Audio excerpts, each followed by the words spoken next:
સમજણ આવી ગઈ મારામાં, સમજદાર થઈ ગયો. I got all type of understanding.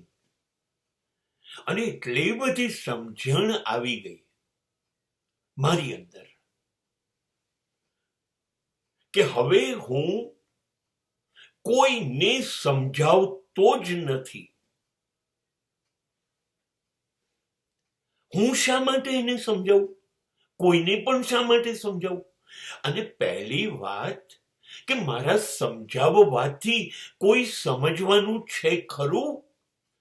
આ દુનિયામાં કોઈ કોઈનું સમજાવેલું સમજતું નથી. એને સમજવું હોય તો જ સમજે છે, બાકી હા કહેશે, કેમ કે વિવેકનો સવાલ છે.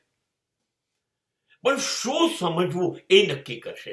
તો પછી મારે તો શું સમજવું કે મારી સમજણ જે આવી છે એનાથી મારે માત્ર મને જ સમજવું, મારું જીવન સમજવું, મારી લાગણી સમજવી, મારા વિચાર સમજવા, મારું વર્તન સમજવું.